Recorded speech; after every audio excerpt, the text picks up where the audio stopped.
I'm from Melbourne, Florida, but I'm born in Georgia but raised in Florida. And I've been hunting big game probably 50 years. I've mainly been a whitetail hunter all my life. So I've been hunting whitetail probably for 50 years. I do. I've hunted on WMAs, which would be your wildlife management areas they have in Florida.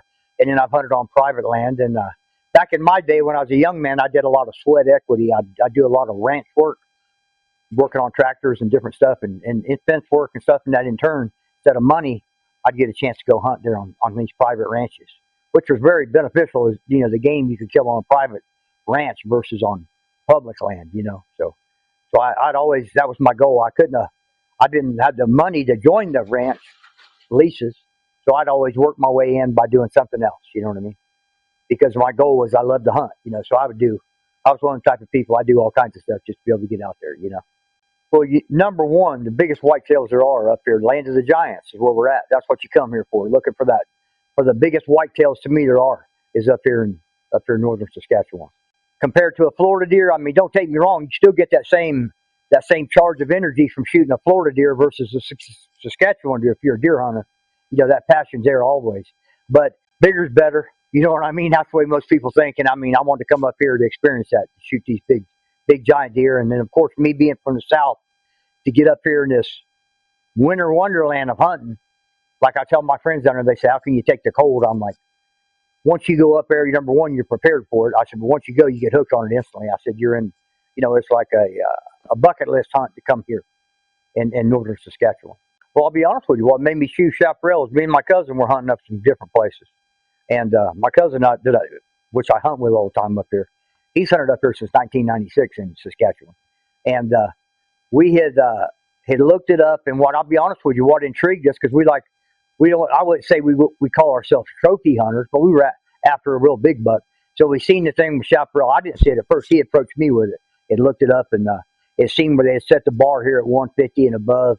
And we're like, man, that sounds like it's got our name on it. And then, of course, we looked at everything we know with the 5-star lodging, the 5-star food, and all that. And we're like, how could we go wrong? I'm 65. He's almost 68.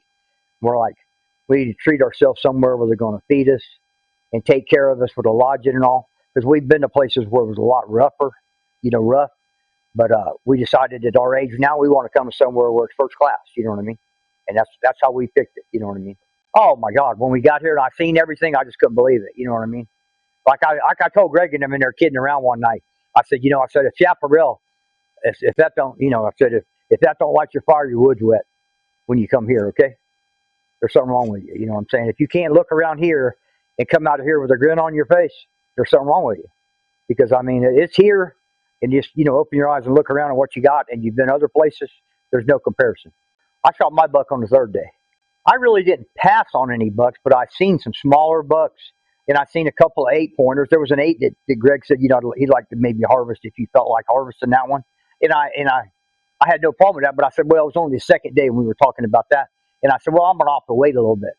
So I ended up seeing something bigger, which I showed you the pictures of of what I had shot. The third day, I was, and I mean, I'll be honest with you, if you're going to, to get the bigger buck, sometimes you have to wait till the very last minute of the last day. You know what I mean? I was happy with what I shot. You know what I mean? I don't know. You've been up here and you looked at him, and here's what I say. I mean, he was within what Greg said I could shoot.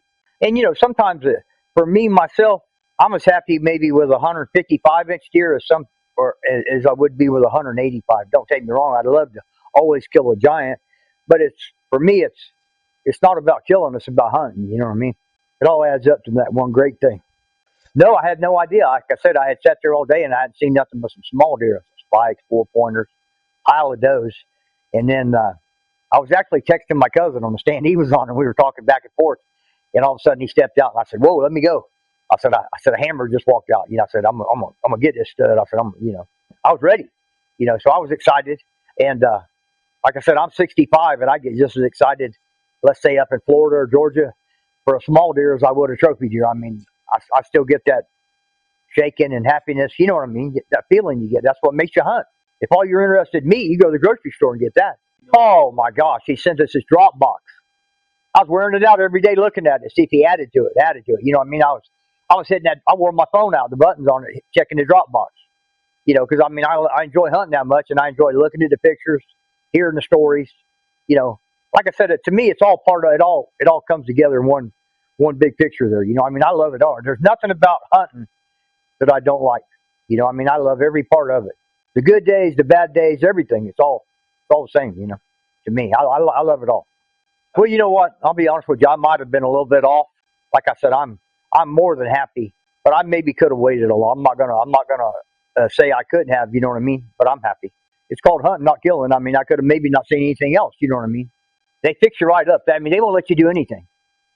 I ain't kidding you. When I got up there, I'm talking right down to your backpack, your gun, carry it in there, set your chair up, get your gun out for you, and hand it to you, in my blind. Now, I don't know if they do that for everyone, but that's what they did for me. And like I say, God bless them. How could you ask for anything any better than that? If somebody treats you like that at a hunt. I've never been treated that well at a hunt. I mean, I've had them carry my stuff and do stuff like that, but get in there and get your chair ready.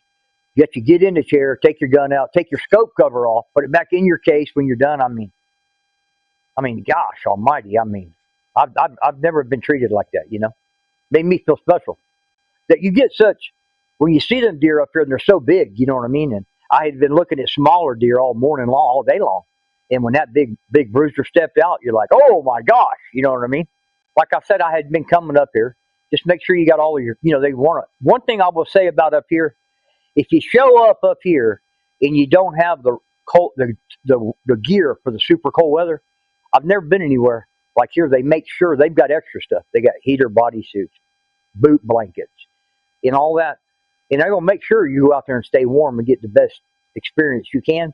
Where I've been other places, if you didn't bring it, you suffered. You know what I'm saying? If you didn't, or you had another guy there that might have shot out and you could have borrowed from another hunter. But here, no. They got everything here to make your hunt comfortable and the best it could be. Now, they're big on making sure you're comfortable, so they bring out foam pads and lay under your feet, keep you a barrier from the snow, because I was hunting in the ground blind to keep your feet, help give you that extra. Now, all that kind of stuff, down to the part where Steve even put a pad behind my back. You know what I mean? I get in the chair. Oh, you're not sitting up enough, Bobby. Let me go back to the machine, the Polaris there, or the Can-Am there, the side by side, and get me a pad and put behind my back and stuff like that. Was surprising. I'm like, I've sat in places where you went in there and the chair was froze to the floor, and the seat had screws sticking up out of it. I mean, here it's just, it's just the accommodations of trying to help you for the hunt, the food, the lodging, the pickup in Saskatoon. It's just, like I said, I don't know how you could get it any better as far as that goes. You know what I mean? I like this. It's not a shack. The dressing room is separate over there where you hang all your gear and all, and it's real big where all the hunters can get in there in the morning and get dressed. When you're up here hunting, you don't want to break a sweat trying to get dressed in the morning and go out in this cold weather. And the big area there to get dressed and hang all your gear in and all that is that's bar none.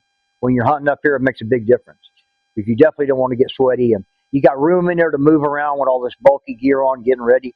I thought that was impressive. You know what I mean? Well, number one, how good they treat you, the facility and the food and all that. That was number one. Number two, the guys I met, you couldn't meet a nicer bunch of guys. You meet guys from all over the country. You know what I mean? That was a super nice. That's a plus when you go somewhere that everybody gets along. You know what I mean?